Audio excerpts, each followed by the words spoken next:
How's it going, everyone? Today we are fitting some lights to the Navski and to the car trailer. So what we got here, this is a Steady brand light bar. These are just some King's ones. They're off the Patrol, but we'll get them later.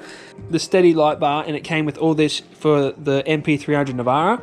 We'll get into a bit later on what all this actually is, but it's pretty much plug and play, which is fantastic. That way we don't have to mess around too much and go around making harnesses. Plus it's pre-made, so it's really nice and neat.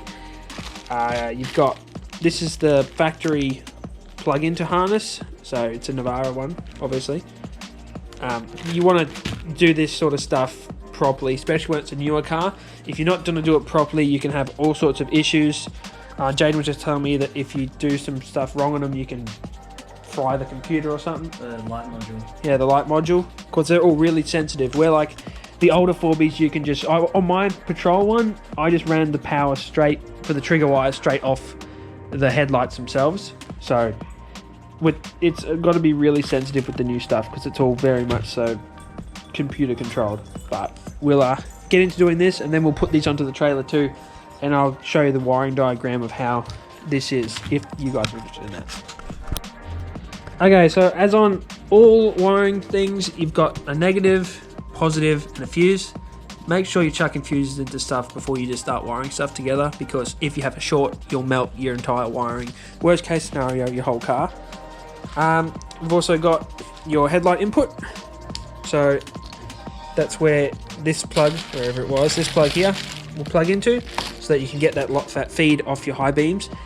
Your spotlights should be hooked up to only turn on when your high beams are on, off a switch, not turn on without the high beams on. It's a legal thing, not that they're going to check, but if they do, you can get in trouble.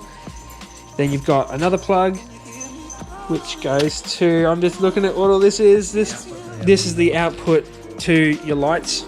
So you've got your power coming into a big relay. This is a big mother ass one. And I'll draw up a diagram that shows what I'm talking about. And then you got this plug, or your switch, for inside the cab. Jayden's gone and got a nice factory looking one, which looks sexy as, so we'll put that in too. I'll let him grab this harness, and I'll draw up a really, really bad mud map on what the wiring diagram looks like. Okay, so of course this is Jayden's car, and it's very expensive. I'm not actually going to touch it. All the work today is going to be done by Jayden. As normal, the boys are doing everything and I'm watching, except this time I get to have a few bevies. Now watch our boy. I'm just going to do some little explaining. Also, don't forget to disconnect your battery before you start playing around with both terminals. Both terminals. Shock it, anything. Because, like we said before, this is electronically controlled. 2019 bullshit. I mean bullcrap. No, I think you can say shit. Oh, Plasma Man. Plasma Man. All our cars have Plasma Man stuff, except mine. Sweet. Alright, boys. I've tried this a few times now. I keep fumbling words. Okay, I'm going to explain this terribly. Positive off your battery. Run a wire into a fuse, and that goes into your relay. Now, on your relay, you see this. Oh, goodness. So the way to describe this, see if that focuses, that'd be fantastic. So the top left is a 30. Now that's where your constant power goes into. And see how it's got that little clipped up bit? That's like a switch, like a gate. So you got on the other side of that's your 87. Now you put your LED lights, which is this one here. LED lights, you run that off your 87, and then you run your trigger wire, which would be on like off a switch, but you run your wires from your headlights, high beams, or off like an ignition switch if you want. It depends how you want to do it. You'd run that to your 86, so that when you flick that, it'll then send power to your 86, activate the little solenoid in there, and it'll pull the contactor in, and that'll send power. Then you go to your 85, and your 85 is your negative, or your earth, or your ground, however you want to put it. That doesn't necessarily have to go back to the battery, but you do have to earth it to the chassis somewhere, or to the body. This is not the correct terminology or pictures. I haven't drawn wiring diagrams since TAFE, so it's still really, really rusty. How many years ago was that? So yeah, I hope that sort of explains something. Probably doesn't. Hey bud. Okay, so just feeding them the wire. Oh, wait a sec. Go to pull. Okay, so there's a grommet up in the corner here. Just cut with a Stanley knife. A little. Oh, that's terrible filming. Cut with a Stanley knife a little hole in it, and then just feed the wire through. That'll be the wire for your switch. Into the LED bar. And the LED, you run them both. So. Okay, so the way we're hooking up a light bar up here on our roof rack, we hooked up. We didn't actually film that. But we're going to run this up here so it's nice and neat, and then possibly kick it up here. Up through here? Oh, you're going to go up through. Oh, yeah, okay, so our boy took off his factory runners, the roof runners, to put this on, and he's filled up the holes with these grommets. So what we'll be able to do is go on the inside of here and take those grommets out and use that to get the hole through. But yeah, woofed. Likewise, very nice. We'll do a vid on changing shifters. It doesn't sound like a very interesting job, but on a new car these things are glued on, so they're pretty hard to get off. Yeah, he had a big battle with it. I'm going to change the one in the FGX to a Likewise one, get a nice thick boy or something. So yeah, we'll do a vid on that. Probably won't be a very long vid, but still be something to do. So you've got your switch, and we're going to chuck it somewhere in here with that factory one, probably here. And we're going to run this up the A pillar up here. Okay, this is a trick of the trade, or you probably know this anyway. When you want to run wires through places you can't get to, get a bit of MIG wire, like welding wire, or even just some really good strong wire, push it through to the place you want to get through to, tie up your stuff on the other side. You just pulled it through! Ah, no! There we go. So yeah, tied up the other side, then you can just pull it, and boom. It's a good way to get stuff through firewalls, get stuff through consoles, all that sorts of stuff. Yeah. Nothing's worse than when you go floppy halfway through. So yeah, it's what you got to do.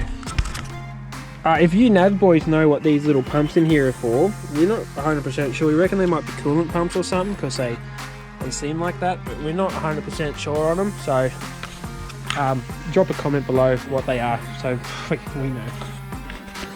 Finally, after lots of hard work, I managed to get our boy Jaydons managed to get the old plug through here. He's gone up through here. Watch out, there are airbags in here, so that's why another reason to have your battery disconnected. You don't want one of these things going off in your face. So he's run that wire up under here. It's going to be a really nice fit too. So we'll go get the light bar out and show you what that looks like. Okay, so we've got our factory steady wiring harness for your plug, which goes into your stuff, your switchy boy here. So this is how you swap out your factory plug that comes with the loom to add to your fancy extra plug.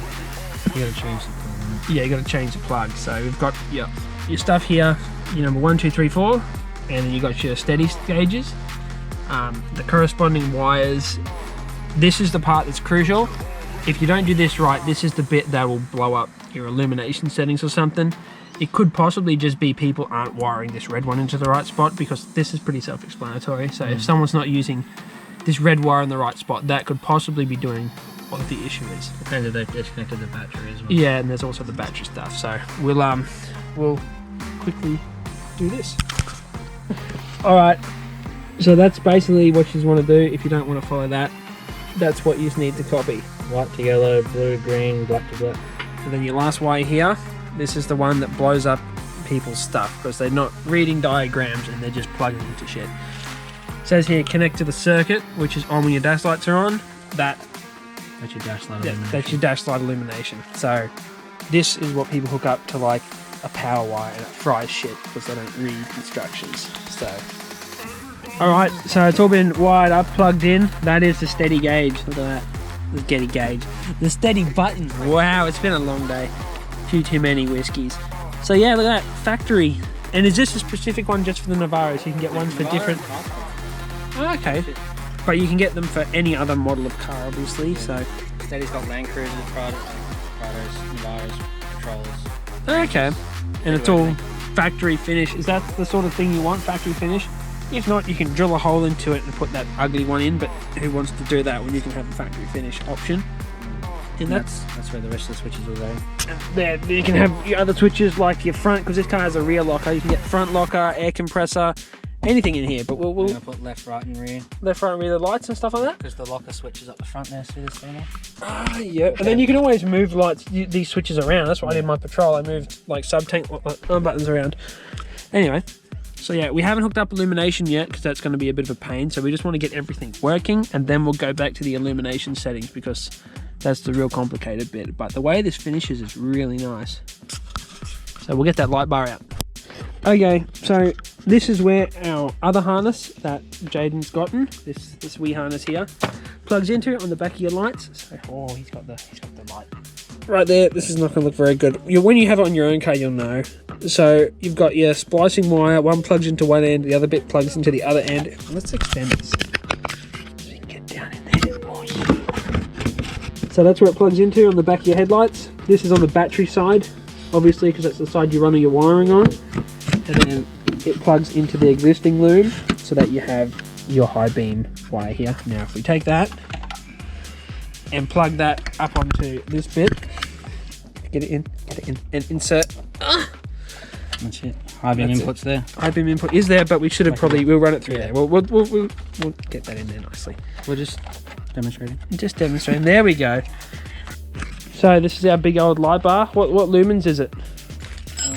20,000. 20,000 lumens. Really? That's a bloody monster. Let's see if it fits. Custom. That's the passenger side. Yes, that's the passenger side. Look at that. Look at that big bloody thing. That's a nice size. It fits The perfectly 50 inside inch the was roof going to be an inch overhang on each side, and I didn't want to make custom bracket. Probably look better. And this is the 48 inch? 42 inch. 42 inch. It's only a 1250 wide roof rack. Yeah, and this is on the Osru. the Osru D23 roof rack. I have another one for sale if you want to buy it. Please buy it. And then, yeah, you chuck that light bar on it, fits in good, and you just follow our installation guide, and there you go. This isn't sponsored. We aren't that famous. Okay, it's getting rather dark. We'll be able to test out this light bar soon. Anyway, we've marked up our stuff. We're going to drill it, make it happen. Then we'll fit this big old dog on there, and then chuck the rack back on, and then we'll take it for a drive down the road and blind some people. When your holes don't line up, send it with the biggest drill bit. Oh, that got her done. Yeah, that got her done. God, you're good. It's good. By the time this is done, it's going to be nice and done. It's starting to get a bit rainy too. Very good. We're during the corona stuff at the moment, so we're all meant to be social distancing, all the other stuff. We are all actually family, funnily enough. Jaydon's me bro-in-law and Connor's me other bro-in-law. Me bro-in-law. Yeah, he bolted to So yeah, we're allowed to by the laws. We're allowed by the laws to hang out. Because we're all living. Well, we don't live in the one house, but they all live in the one house, and we're all family. So And we're allowed 2 people. yeah, you're allowed 2 family members or some crap. The laws are all funny, but none of us have the big bad virus. The big bad yet, but you never know your luck in the big city. So yeah, we'll chuck this on, hook up our big 20,000 lumen light bar and send it. Look at that. Where's our light? Yeah, sweet. Look at that. All hooked up. Got some really nice clearance there too. It's not touching. It might look like it's touching, but there's a good gap there. Fits in really snug with it all, and the wiring's literally right in here. So that's going to be a stealth install too. Looks fair. That illumination we were talking about is literally just for the illumination for the button itself. In here, there's no light because the battery's off. This one's just for the illumination of the button. I thought that it was for the actual light bar, because you can get some light bars that have like a low beam setting, so when you're driving around with your daylight running lights on, it'll have like lines in it and they light up. I'm sure you've seen them before. I thought that was for that, but it's not. So yeah. Okay, so everything on all of our new cars, we want to keep looking factory and really like clean, the way it's run and all that. So as you can see, everything looks factory. That's what we want. Eventually, when we do get some sort of drift car or something, we're not gonna do it as anally as this because it's gonna be a beater. But while we have nice new cars, we want to make sure everything looks nice and neat, and that's sort of good practice to have anyway, because the more factory a car looks, the less you're going to get hassled by cops and that, because coppers don't like seeing wires run everywhere and all that sort of stuff, which I'm sure you saw in the patrol videos. I had wires running all sorts of places, and it's not really what they want to be looking at. So we're just going to hook up the battery so we can get it all sorted, and then we're going to test the light bar. Here we go. Oh, god damn! Ow! Sweet. God! I am blinded. My retina is... Damn! That is some bright shit. Look at Jay. Oh, he's happy. He's happy it's all wired properly. Having a problem. So after you've hooked up all your lights and stuff, you know you got to adjust it all. So find a really dark bit of road, go out there where no one's going to be, and just turn on your light bars and all that. Adjust everything. It's going to be a bit harder with spotties because spotties are individual, and when you hit a bump, they'll actually go out of whack. But light bars are normally pretty good. They don't actually jump out of, like, what do you call that thing? Yeah, donkeys are there. The thing is, they don't jump out of bloody angly bits. Yeah, that word. Yeah, alignment. They don't jump out of that as easily. Angly bits. And jump out of angly bits as easily as your spotties and all that. Damn! It's pointing down. Shit. Alright, we'll go and adjust this now. We're probably gonna annoy someone. Okay, so this is gonna piss someone off. But you can sort of see in the light there that because it's starting to spit, you can see the angle of the light where it's going out. So where we ideally want to be, we want to sort of be as level as we can so that it's going to shoot straight ahead on the road, not down on the road in front of us or up in the air, because we're not looking at possums, we're trying to see what's ahead of us. So we got one boy on each side. This is actually really good because it's raining, you can see the light beam. Yeah. So there we go, up, up, up, up.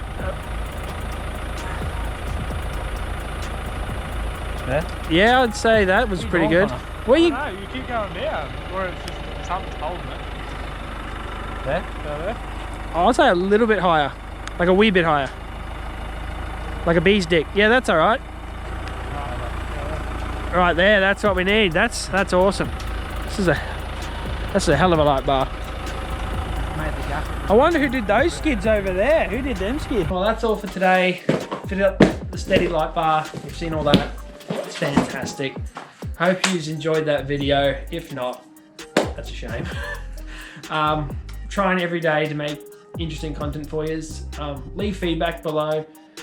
Myself, Connor and Jayden are going to keep trying to make interesting stuff for you guys while this whole, the virus shit is happening.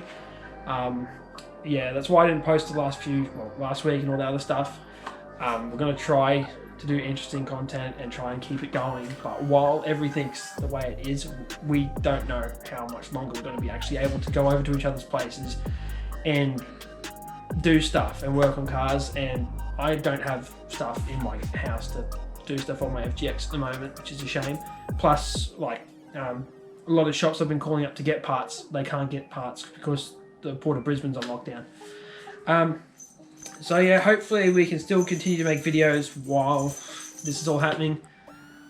If not, then we'll pick up pretty much right after everything sort of picks up again. So yeah, thanks for watching. Give that like button a little bit of a tickle. Even better, hit the subscribe button really hard because that makes me happy. And yeah, leave us feedback and all the other good stuff. We'll catch you next time. See you later.